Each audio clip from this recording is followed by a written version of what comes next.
Controversy controversy controversy. I don't like it. I avoid. But controversy likes me. I can't avoid. As you all know, I had recently started a job और अभी आप लोगों को ना कुछ updates देने हैं। ये स्टोरी शुरू होती है इस लेटर से, लेटर टू द ओनर। अब इसमें कहीं ग्रामर में मिस्टेक हो तो कमेंट बॉक्स में हल्ला मत करने लग जाना, इंस्टाग्राम पे प्यार से चुपके से डीएम कर देना। ठीक है, तो स्टोरी पे आते हैं। अभी जो इस लेटर में लिखा हुआ वो भी मैं एक्सप्लेन कर दूंगा, लेकिन उससे पहले मुझे इस हद तक जाना ही क्यों पड़ा उसको समझ लेते हैं। लेकिन उससे भी पहले डिस्क्लेमर चलाया जाए। ये वीडियो पूरी तरह से सच्ची घटनाओं पर आधारित है। हमारा उद्देश्य किसी को भी किसी भी तरह से ठेस पहुंचाना नहीं है, लेकिन फिर भी अगर किसी को ठेस पहुंचती है तो हमें दिल से भी घंटा फर्क नहीं पड़ता। धन्यवाद। ठीक है, तो सुनिए, मेरे साथ कुछ गलत हो रहा था और जब भी मैं उस बारे में बात करता मुझसे ये कहा जाता कि देखो तुम जॉब कर रहे हो, थोड़ा सा एडजस्ट करना पड़ेगा। घर वालों ने बोला काम छोड़ दो, उस जगह की वैल्यू करना बंद करो जो तुम्हारे काम की वैल्यू नहीं कर सकती। अम्मी ने बोला इतना अच्छा खासा यूट्यूब पर कंटेंट बना रहे हो, थोड़ा सा टाइम तो अभी ग्रो नहीं हुआ है, लेकिन कुछ टाइम बाद अर्निंग आने लगेगी। क्यों फालतू लोगों के लिए अपना टाइम और एनर्जी दोनों बर्बाद कर रहे हो जो तुम्हारी कभी वैल्यू ही नहीं करने वाले। ये बड़ी अच्छी बात कही आप। तो मैंने सोचा ठीक है, अगर ऐसी कंडीशन रही तो छोड़ तो देंगे ही, लेकिन एक लास्ट ट्राई कर लेते हैं। जो भी मेरे साथ हो रहा था वो बात ओनर को नहीं पता थी, तो मैंने सोचा कि इस बात को ओनर तक पहुंचाया जाए। और ज्यादा चांस ये था कि वो लोग मेरी बात सुनते, क्योंकि मैं उनके लिए सिर्फ एक एम्प्लॉय नहीं बल्कि एक एसेट हूँ। क्योंकि वहां पर सिर्फ कुछ ही महीने काम करने के बाद मैंने ऐसे काम करने चालू कर दिए थे जो वहां पर सालों से रह रहे काम करने वाले लोग सीख भी नहीं पाए थे। तो ये था मेरा प्लस पॉइंट। लेकिन लेकिन लेकिन हमारी कहानी में नेगेटिव पॉइंट ना हो, ऐसा हो सकता है भला? तो प्लस पॉइंट के साथ साथ मेरे पास एक नेगेटिव पॉइंट भी था। मैं भले ही उनके लिए एक एसेट हूँ, लेकिन साथ ही साथ मैं एक बागी हूँ। तो इन दोनों पॉइंट्स को एग्जांपल में समझेंगे। सर्विस एरिया में जब भी कोई गाड़ी आती है तो उसकी एंट्री के लिए एक जॉब कार्ड बनता है, और जॉब कार्ड दो तरह से बनता है, एक ऑनलाइन और एक ऑफलाइन। जब भी नेटवर्क नहीं होता है या हम अपने वेबसाइट सर्वर से कनेक्ट नहीं हो पाते हैं वगैरह वगैरह, या ऐसे ही कोई भी और रीजन, तब हम यूज करते हैं मैनुअल जॉब कार्ड्स या ऑफलाइन जॉब कार्ड्स, जो भी नाम दे दें इसका। अब मेरा मुद्दा है ऑफलाइन जॉब कार्ड, जिसमें हम कस्टमर डिटेल्स और व्हीकल डिटेल्स लिखते हैं। कस्टमर डिटेल्स में हम उसका नाम और फोन नंबर लिख लेते हैं। व्हीकल डिटेल्स में हम गाड़ी का मॉडल नंबर, गाड़ी कितना किलोमीटर चली है, गाड़ी का जो रजिस्ट्रेशन नंबर है, गाड़ी का जो शेसी नंबर है, वो सारी चीज़ें लिखते हैं।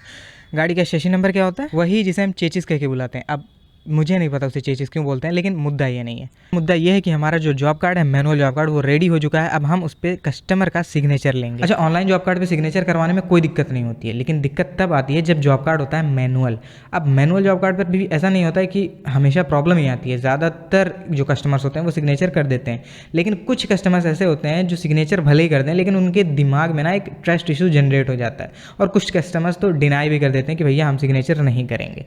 अब इसके पीछे कुछ ना ह्यूमन साइकोलॉजी है, उसको समझ लेते हैं पहले। यहाँ पर दो चीज़ें हैं। पॉइंट नंबर 1, अगर किसी भी दुकान, फर्म या कंपनी का नाम उस डॉक्यूमेंट पर होता है और उसके नीचे उसका एड्रेस होता है, तो जो कस्टमर होता है उसके दिमाग को एक मैसेज जाता है कि ये जेन्युइन है। पॉइंट नंबर 2, अगर उसी डॉक्यूमेंट पे कस्टमर को सिग्नेचर करना है तो वहाँ पर एक प्रॉपर रीज़न लिखा होना चाहिए। अगर वहाँ पर एक प्रॉपर रीज़न लिखा हुआ है कि कस्टमर सिग्नेचर कर रहा है तो क्यों कर रहा है, तो कस्टमर के दिमाग पर जब वो चीज़ देखता है तो कस्टमर के दिमाग में एक मैसेज जाता है कि ये जेन्युइन है। और एक इंटरेस्टिंग बात बताता हूँ आप लोगों को, ऐसी सिचुएशन में ना कस्टमर रीजन बिना पढ़े सिग्नेचर करता है, लेकिन दूसरी तरफ अगर हम रीजन ना लिखें तो वही कस्टमर जो बिना देखे सिग्नेचर कर रहा था यहाँ पर सवाल उठाएगा। अब ये सारी चीज़ें ऑब्जर्व करने के बाद मैंने एक फॉर्मेट तैयार किया, जिसमें सबसे ऊपर मैंने लिखा अपने फर्म का नाम, उसके बाद लिखा एड्रेस, और उसके बाद एक फॉर्म की तरह जैसे एक फॉर्म बनाया जाता है उसी तरीके से सारी चीज़ें, जैसे नेम है और किलोमीटर्स है, मॉडल नंबर है, ये सारी चीज़ें एक फॉर्म की तरह बना दी।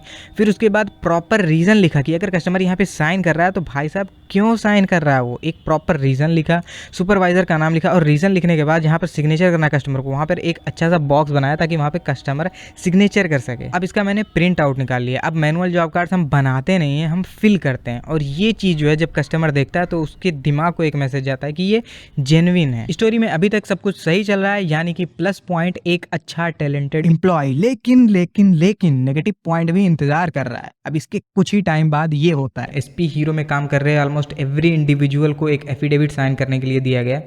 Does this sound like an issue?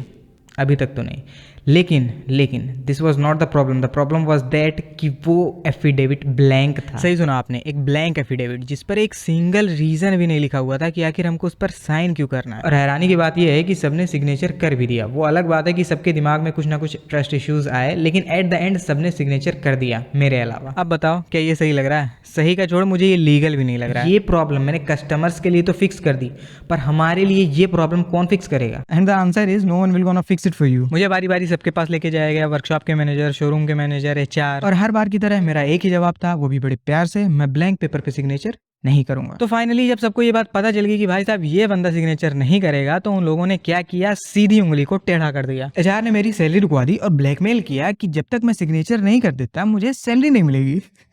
मतलब बचकानी हरकत है। अब उनकी ट्रिक तो भाई साहब बड़ी कारगर है, लेकिन मेरे ऊपर भी काम करे इतनी भी कारगर नहीं है। एट लास्ट मुझे ले जाया गया ओनर के पास और काफी बहसबाजी के बाद ये फैसला हुआ कि मैं ब्लैंक पेपर पे साइन नहीं करूंगा, और सैलरी भी मिल गई उसी दिन मुझे। पर उस दिन सबको एक बात पता चली, मतलब ओनर को भी पता चली कि मैं भले ही बहुत टैलेंटेड हूँ, लेकिन साथ ही साथ मैं बागी हूँ। और ये था मेरा सबसे बड़ा नेगेटिव पॉइंट। एक ओनर कभी नहीं चाहेगा कि उसका जो एम्प्लॉय है वो उसके खिलाफ बोले, चाहे ओनर गलत हो या सही हो, उससे फर्क नहीं पड़ता। पर ये वो मुद्दा नहीं था जिसकी वजह से मैं काम छोड़ना चाह रहा था। ये सारी बात मैंने आप सबको इसलिए बताई ताकि आपको मेरा सबसे इंपॉर्टेंट मुद्दा समझ आ सके, वो भी अच्छे से। अब शुरू करते हैं लेटर वाली कहानी। लेटर में मैंने ओनर को ये बताया कि मैंने जब ज्वाइन किया था तो मुझे बोला गया था कि मुझे 9 घंटे काम करने हैं, और इस चीज को मैंने 3 बार कंफर्म भी किया था। 9 घंटे देना मेरे लिए थोड़ा सा मुश्किल था, लेकिन मैंने ज्वाइन कर लिया। फिर उसके 1 महीने बाद मुझे आधे घंटे एक्स्ट्रा देने के लिए कहा गया, और साथ ही ये प्रॉमिस किया गया कि अगले महीने से आपकी जो सैलरी है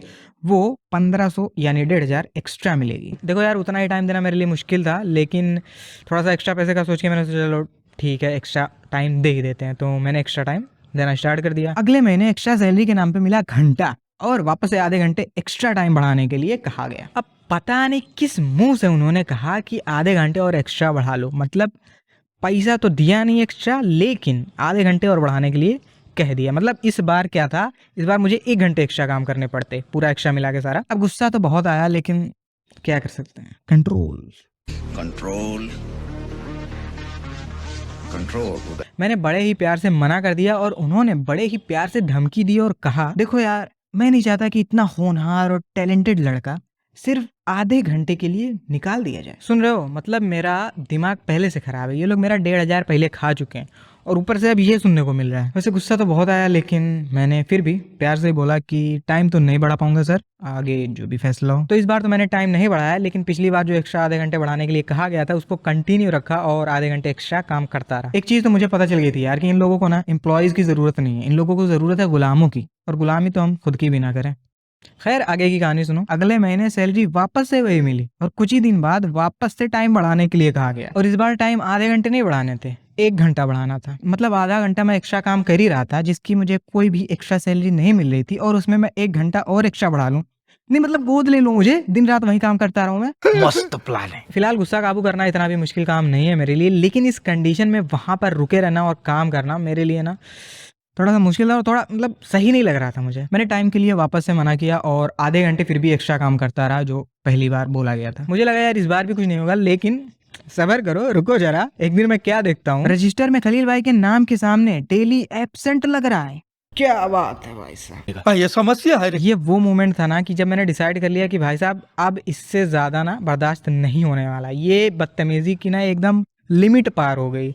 अब मैंने सोचा कि अब ओनर से तो बात करेंगे सीधा। तो सारी कहानी मैंने लिख दी इस लेटर में, वो भी बड़े प्यार से, ताकि यहाँ के ओनर को भी पता चल सके कि भाई साहब यहाँ चल क्या रहा है। अब मुझे इस बात का डर था ना कि यहाँ के ओनर भी मुझसे झूठे वादे करके मतलब कुछ और एक्स्ट्रा दिन काम ना करवा लें। तो इससे बचने के लिए मैंने ओनर के सामने रखे कुछ रिटन कंडीशंस, स्क्रीन पर आप पढ़ सकते हैं, जिसमें मैंने ये भी ऐड किया है कि आप मुझे निकाल सकते हैं क्योंकि मैं आपके टाइम के हिसाब से काम नहीं कर पा रहा। ये चीज मैंने इसलिए ऐड की क्योंकि मैं यार बिल्कुल दिमाग मेरा खराब हो चुका था, मैं वहां से जाना ही चाह रहा था अगर वो मेरी बात नहीं मानते हैं। और एक और चीज थी इस चीज को ऐड करने के लिए, क्योंकि मैं यार देखना चाहता था कि लोग किस हद तक गिर सकते हैं। तो जब ये लेटर मैंने पहुंचाया ओनर के पास, तो ओनर ने पहुंचा दिया मुझे एचआर के पास, और एचआर ने ओनर से बात करके चुना पहला ऑप्शन। और उस दिन पता चला कि यहाँ के ओनर्स को भी ना सिर्फ गुलाम चाहिए, और गुलाम कभी भी ऑप्शंस नहीं रख सकता ओनर के सामने कि भाई साहब मैं किस कंडीशन में काम करूंगा। मुझसे जितना प्रॉमिस किया गया था उससे भी ज्यादा समय तक काम लिया गया, जितनी सैलरी का वादा किया गया उससे कम सैलरी दी गई, और अभी मुझे निकले 1 महीने से ज्यादा हो गए हैं और आखिरी महीने की सैलरी तक नहीं मिली है, और मिलने की कोई उम्मीद भी नहीं है। तो इसमें कोई ताजुब वाली बात नहीं है यार कि